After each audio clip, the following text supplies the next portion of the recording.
Hello friends, मेरा नाम राकेश वर्मा और मेरे यूट्यूब चैनल पे आपका स्वागत है। दोस्तों, आज के वीडियो में जानेंगे राष्ट्रीय अनुसूचित जाति आयोग के बारे में। इनसे जुड़े महत्वपूर्ण तथ्यों को जानेंगे।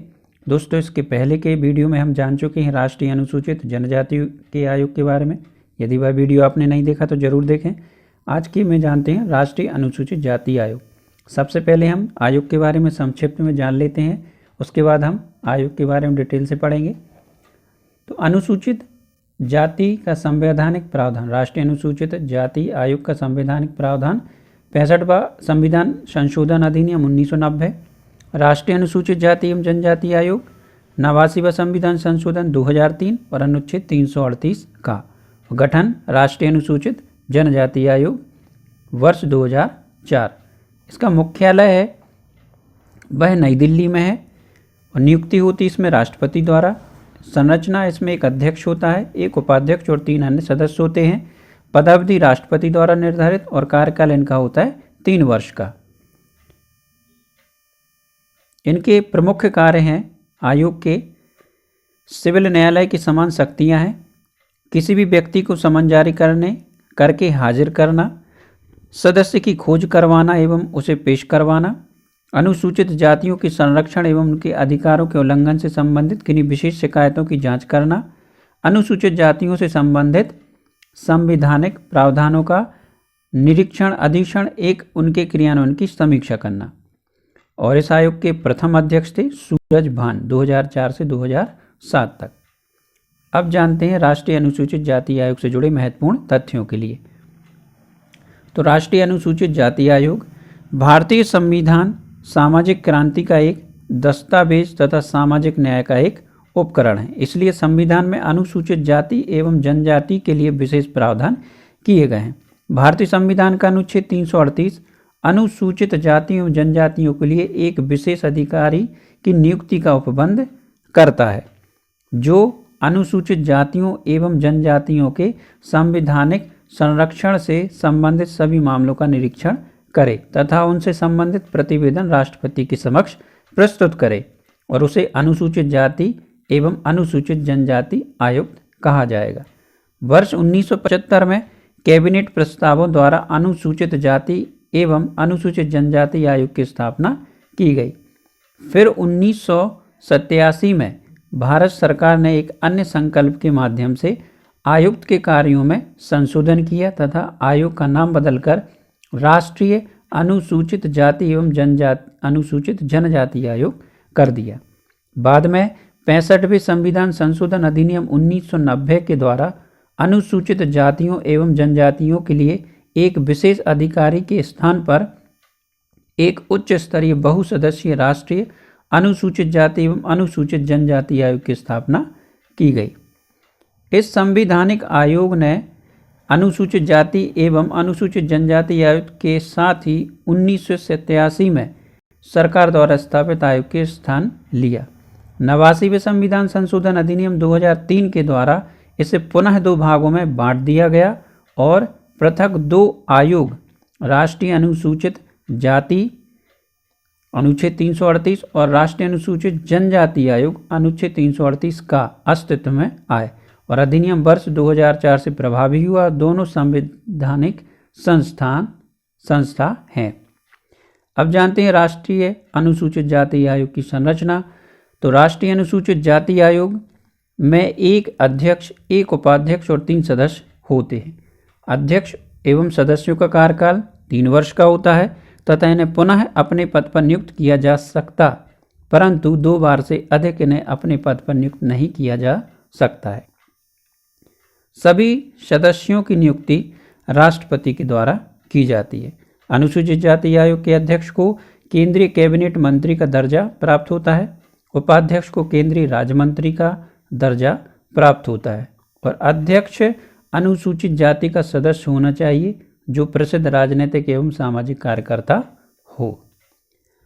राज्य स्तरीय कार्यालय जाने तो वर्ष 2004 में राष्ट्रीय अनुसूचित जाति आयोग अस्तित्व में आया। दोस्तों, ये गलत टाइप हो गया, आयोग लिखा है, आयोग अस्तित्व में आया और वर्तमान में इस राष्ट्रीय आयोग के अंतर्गत 12 राज्य स्तरीय कार्यालय हैं। ये कार्यालय निम्न प्रकार हैं, ये राज्य और इनके कार्यालय गुजरात, इसका गुजरात ये अहमदाबाद में है इसका कार्यकाल।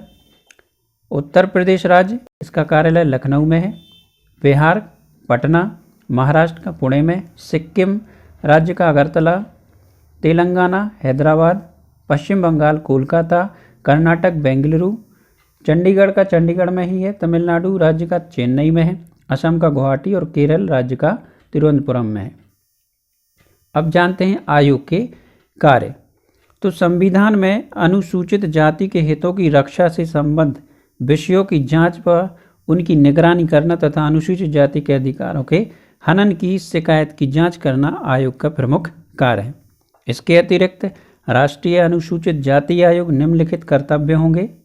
पहला, अनुसूचित जातियों के लिए संविधान अथवा भारत सरकार के किसी आदेश के अधीन किए गए रक्षा उपायों से संबंधित सभी विषयों की जांच करना व उन पर किए गए रक्षा उपायों के क्रियान्वयन का मूल्यांकन करना। अनुसूचित जातियों को उनके अधिकारों और रक्षा उपायों से वंचित किए जाने पर शिकायत की जांच करना। ऐसे उपबंधों के क्रियान्वयन के विषय में प्रतिवर्ष अथवा जब भी आवश्यक हो आयोग द्वारा राष्ट्रपति को प्रतिवेदन देना। अनुसूचित जातियों की संरक्षण, सामाजिक एवं आर्थिक कल्याण तथा विकास के लिए अनुशंसा करना। अनुसूचित जाति के कल्याण संबंधी योजनाओं के बेहतर क्रियान्वयन की निगरानी करना। संघ सरकार और राज्य सरकार द्वारा अनुसूचित जाति व उनसे संबंधित नीतियों का निर्माण करते समय आयोग से परामर्श लिया जाएगा। अनुसूचित जाति के सामाजिक एवं आर्थिक विकास से संबंधित नियोजन की प्रक्रिया भी सलाह देगा एवं सहभागिता करेगा।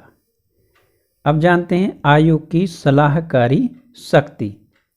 पहला, राज्यों में अलग से अनुसूचित जाति आयोग की स्थापना नहीं की जाती, इसलिए राज्यों के द्वारा अनुसूचित जातियों के कल्याण तथा उनके हितों के संरक्षण के लिए राष्ट्रीय अनुसूचित जाति आयोग से सलाह ली जाती है और भविष्य में नीतियों के निर्माण के लिए भी आयोग द्वारा सलाह दी जाती है।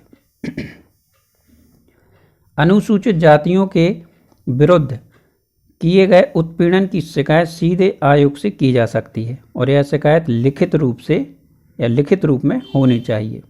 आयोग द्वारा अनुसूचित जातियों के उत्पीड़न को रोकने के लिए प्रशासन एवं पुलिस को निर्देश दिए जाते हैं। आयोग के समक्ष ऐसे मामले की शिकायत नहीं की जा सकती जो न्यायालय के समक्ष लंबित हैं। अब जानते हैं आयोग की शक्तियाँ। जब आयोग किसी कार्य की जांच पड़ताल कर रहा है या किसी शिकायत की जांच कर रहा है तो इसे दीवानी न्यायालय की शक्तियां प्राप्त होंगी, जहां याचिका दायर की जा सकती है और विशेष निम्नलिखित मामलों में। पहला, भारत के किसी भी भाग से किसी व्यक्ति को समन करना, हाजिर करना या शपथ पर उसका परीक्षा करना, किसी दस्तावेज को प्रकट और प्रस्तुत करने की अपेक्षा करना, शपथ पत्रों पर साक्ष्य ग्रहण करना, किसी न्यायालय या कार्यालय से किसी लोक अभिलेख या उसकी प्रति की अपेक्षा करना, साक्ष्यों और दस्तावेजों की परीक्षा के लिए समन निकालना, कोई अन्य विषय जो राष्ट्रपति नियम द्वारा निर्धारित करे गए हैं। शिकायत की जांच। पहला, अनुसूचित जातियों के विरुद्ध किए गए उत्पीड़न की शिकायत सीधे आयोग से की जा सकती है। शिकायत लिखित रूप में होनी चाहिए। आयोग के द्वारा अनुसूचित जातियों के उत्पीड़न को रोकने के लिए प्रशासन पुलिस को निर्देश दिए जाते हैं। यदि किसी विषय पर न्यायपालिका का निर्णय लंबित है तो उसकी शिकायत आयोग से नहीं की जा सकती। आयोग किसी भी दस्तावेज की खोज प्राप्ति आदेश दे सकता है, शपथ पत्र पर साक्ष्य प्राप्त कर सकता है, किसी भी न्यायालय कार्यालय से सार्वजनिक दस्तावेज का प्रतिलेख की मांग कर सकता है, गवाहों और प्रतिलेखों की जांच के लिए अधिकार पत्र जारी कर सकता है। आयोग का प्रतिवेदन। आयोग अपनी वार्षिक रिपोर्ट राष्ट्रपति को प्रस्तुत करता है। वह जब भी उचित समझे अपनी रिपोर्ट दे सकता है। राष्ट्रपति इस रिपोर्ट को संबंधित राज्यों के राज्यपालों को भी भेजता है, जो उसे राज्य के विधानमंडल के समक्ष रखा जाएगा और उसके साथ राज्य से संबंधित सिफारिशों पर की गई या किए जाने के लिए प्रस्तावित कार्यवाही तथा यदि कोई ऐसी सिफारिश अस्वीकृत की गई जो अस्वीकृति के कारणों को स्पष्ट करने वाला ज्ञापन भी होगा। राष्ट्रपति किसी भी राज्य सरकार से राष्ट्रपति किसी राज्य सरकार से संबंधित आयोग की रिपोर्ट को भी राज्य के राज्यपाल के पास भेजते हैं। राज्यपाल इस आयोग की सिफारिश पर की गई कार्यवाही का उल्लेख करते हुए ज्ञापन के साथ राज्य विधानमंडल के समक्ष रखते हैं और इस ज्ञापन में ऐसी किसी सिफारिश को स्वीकार नहीं किए जाने के कारण भी होने चाहिए। तो दोस्तों आज के वीडियो में बस इतना ही। आशा करता हूँ आपको मेरा वीडियो पसंद आया होगा। वीडियो पसंद आए तो लाइक करें, अपने दोस्तों के साथ शेयर भी करें और मेरे चैनल को सब्सक्राइब करना ना भूलें। Thank you.